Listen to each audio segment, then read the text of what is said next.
Hello and welcome back to Budget with Becca. In this video, I'm going to be budgeting out my first March paycheck. It's so exciting.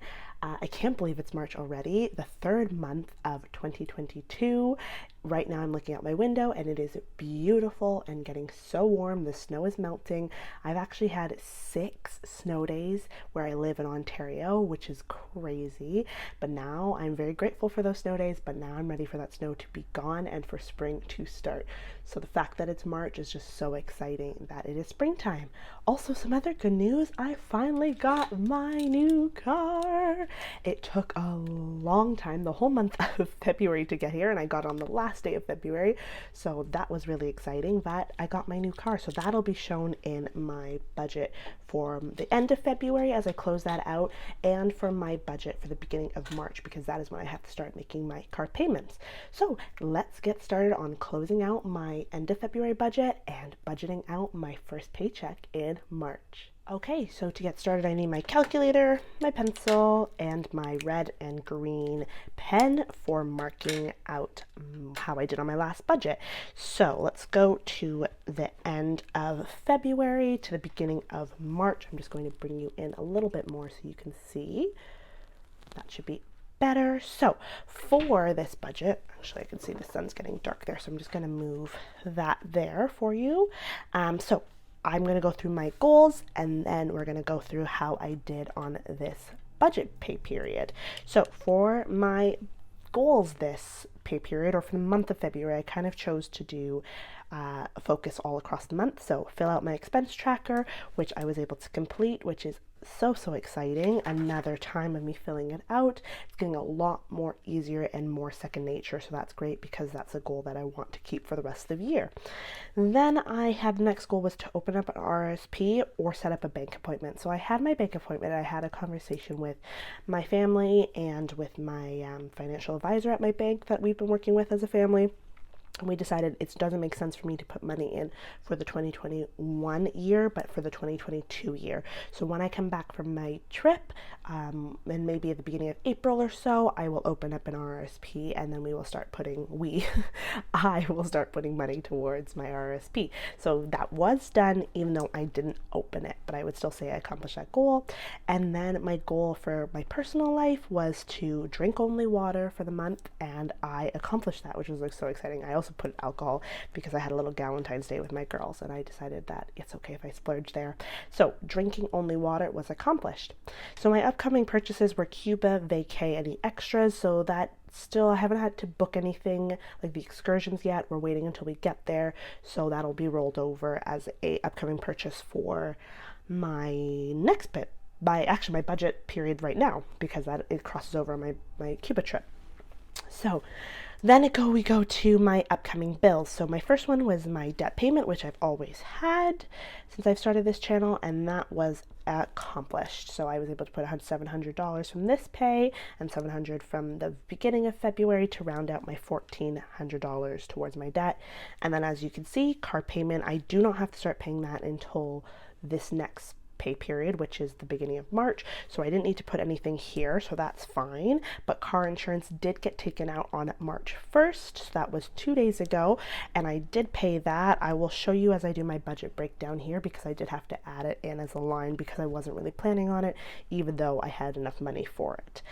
So then we go into my income, so what I actually had estimated it as and what it actually was. So my estimation of my income was just $200 short for my retro pay, so that's pretty good, but now it was accurate for my actual pay. So $2,000 for my actual salary, and then my retro pay ended up being $1,700, which is great because it helped offset some of the costs over here. For my savings challenge, my goal was $400, which I did reach that, and then I realized that on the beginning of each month, I do get money taken out, $100 to my emergency fund automatically, so that's happened to be within this pay period because this is till March 3rd and that happens on March 1st. So I'll just need to be more mindful of that and make sure I'm budgeting that, because I normally don't. I forget to look at the end of my budget and see if anything's getting taken out. So I was just reminded of that, and I had it in here. So I actually put a little bit more into my savings challenge for this pay period. And then my sinking funds, exactly what I calculated here was 500, and that's what I put into my sinking fund folders.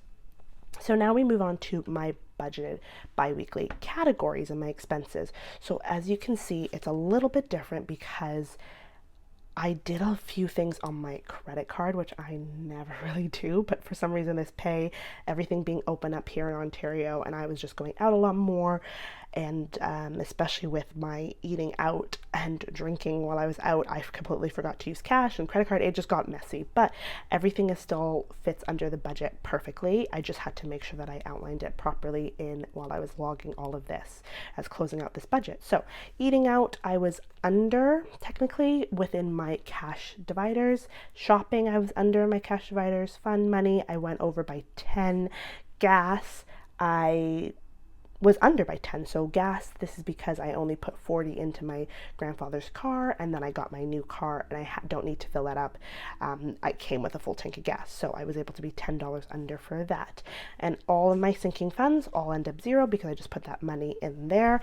I did use my car maintenance sinking fund, which I will show you in my tracker towards my new car, but that won't be really seen until I do my budget, my cash stuffing, and I do my sinking funds stuffing. I will log what I use that money for. So all of that added up, and then of course the debt. So then I added my credit card, what I put on my credit card.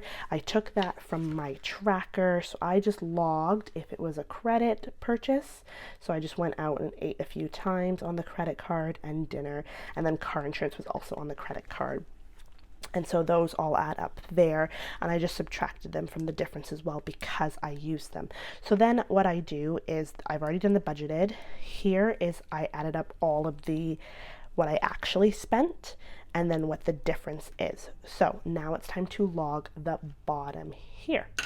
Okay, so now to log the bottom part. So the opening balance, I keep that private and just to me because I don't want all my numbers and bank numbers out in the world, so that is going to leave to me. But my total income ended up being $3,700, and that is just because of the retro pay. My total expenses, so adding all of this up, came to $1,776.75. I'm just gonna put a little comma there. And then the difference of that, so that's when we get our calculator out. 3,700 subtract 1,776.75. And so that, there's the difference.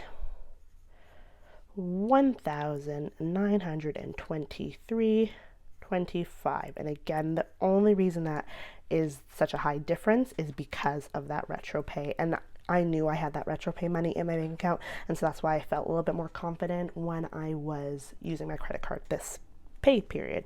And so my total savings was $500. And so I also, what do I do for the total leftover? Oh, subtract, that's it, 500. So my total leftover was $1,423.25. And again, that is just because of that retro pay. Otherwise, I would have been over my budget. But again, I went so confident with this pay period and just spending over this time, knowing that I had that extra money. And that's why I went over, but it's okay because certain things like the car and car insurance and all of that, I had to spend. Okay, so that is how I close out a budget period. So now it is time to look at my calendar for the month of March, so I can just show you what my March is going to look like. First things first, I have 3 paydays in March, which is so exciting. It happens to be one of those special magic months for my biweekly pay. I have 3 that are happening this month. So a few things I want to mention: my insurance I've written in now, my car payments, as well as my Cuba trip. So my first pay period is from the 3rd. I wrote a little green earlier, but it's actually the 3rd all the way until the 16th. I won't be here for those last couple days. I will be in Cuba, and that's when my car money gets taken out, but I will make sure the money is in that account so I have no worries while I'm on vacation. So I just want to show you that is what my pay period is looking like for the beginning of March. Okay, so here is my bi-weekly budget for the first 2 weeks of March. So March 3rd to the 17th is what this pay period is. So my goals for that pay period is to start my side hustle. So I mentioned this in my last video or 2 videos ago, I cannot remember, but I started a tutoring gig. So I'm just finishing up the paperwork to work with a company. So I'm just finishing that up, and I'm hoping within this pay period I'll start, but also because I'm going to Cuba, it might not be until the end of March, but whenever I will start my side hustle of tutoring within this month of March.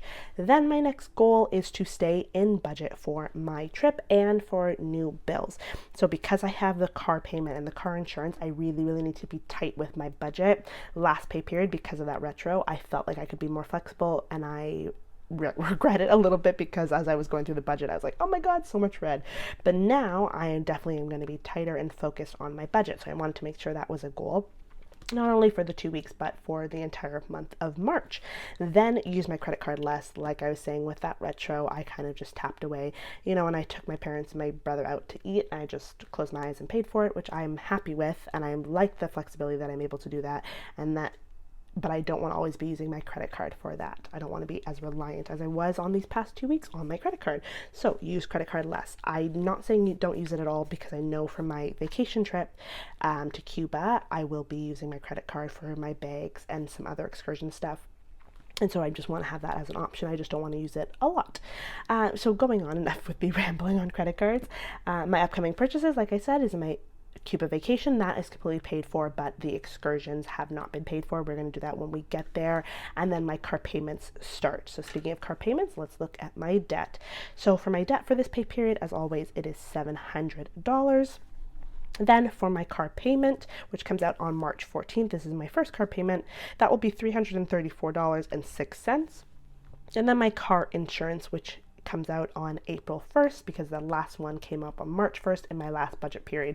I just had to adjust that a little bit. That comes out on April 1st, so I'm going to be doing it small. I'm going to kind of make sure I can put a little bit of money aside from my paychecks, for the month of March to go towards this car insurance.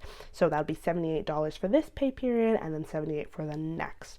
So then that means going into my salary. So my salary, what I have estimated it as, is $2,000. And so that is where I take my numbers to budget out my savings and my bi-weekly budget. So going into savings, my savings challenge for this pay period is only $300.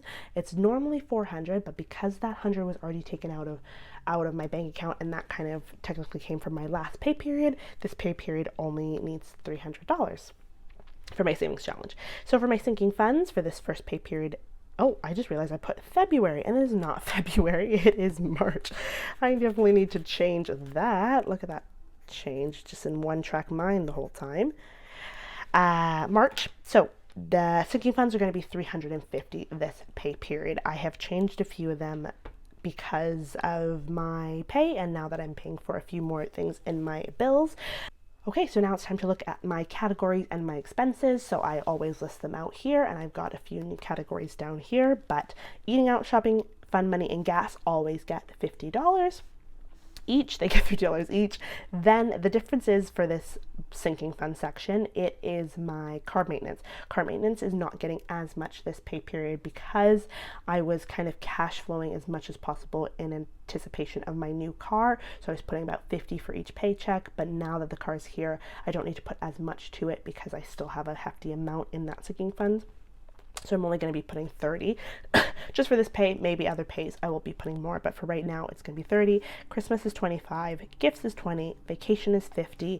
Beauty went down because I won't be here for that March break period, so I will only be having one of my beauty regimens that I just started. So that's $50 each regimen. So it's not going to be $200 this pay period, it's only going to be $150. Then miscellaneous is getting $10, annual pay is getting $15, continuing education is getting $30, and all about me this time is getting $20. Actually, I think annual pay normally only gets $5, so I bumped that up to $15, and all about me is getting $20. I just did that because I like having the nice round number of $350. It was around I don't remember, $320 or something. I was like, no, let's spend that extra money in the budget just so I can bump that up to a nice round number. Okay, so then we go into my debt, which is $700, my car payment, which is $334, and my car insurance, which is $78. So now what I do is I take out my calculator, and I add up all that I have budgeted. So let's see. So I kind of just know that that is 200 for my wallet dividers. Then we've got the 30 for car maintenance. Actually, that's really annoying. I'm going to put it here. 25, 20 for gifts, 50 for vacation, 150 for beauty, 10 for miscellaneous, 15 for annual pay, 30 for continuing education, and 20 for all about me.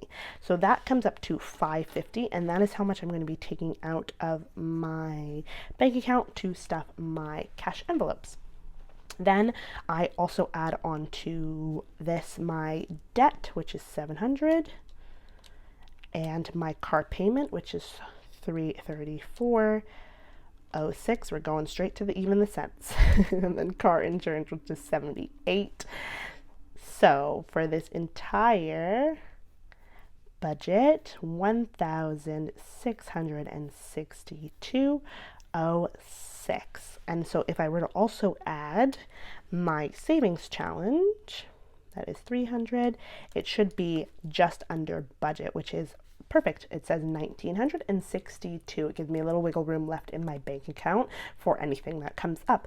But that is how I budget out my budget pay period. Sorry, I've been tripping over my words a lot lately. All right, so now what I do is I write out all of my expenses on just a piece of paper, and I just write out the denomination that I would like each amount to be, and then I write out my little banknote slip here, so the denomination and how many I need, and making sure I just do the math to add up to make sure it's 550, because that is the amount that I am taking out for my cash stuffings. So just before I close out this budget and this video, I'm just going to go through what I take the money out of for the categories. So I do eating out, shopping, fun money, gas. I take money out for car maintenance for my sinking funds, Christmas, gifts, vacation, beauty, miscellaneous, annual pay, continuing education, and all about me. I don't take out money for my debt, car payment, or car insurance. That just stays in my checking account for when the money is taken out. So I can then take this and take the slip to the bank, and that is how I do my budgeting. Thank you so much for sticking around to the end of this video for my budget video for the beginning of March pay period. This is going to be a crazy busy month, plus also 3 pay periods. So if you have not done so already, please subscribe. And I'm so grateful and so thankful for all of the returning subscribers. This channel is growing, and it's so amazing to be a part of this budgeting community. You have been so welcoming, and it's been so exciting to be doing these videos for everyone. So if you've enjoyed it, please give it a thumbs up. I'm about to go to the bank and get the cash out. I will be filming that, and that'll be the next video, is stuffing my sinking funds and my cash dividers. Woo! So thank you so much. I hope you all have a wonderful rest of your day, and I'll see you later. Bye!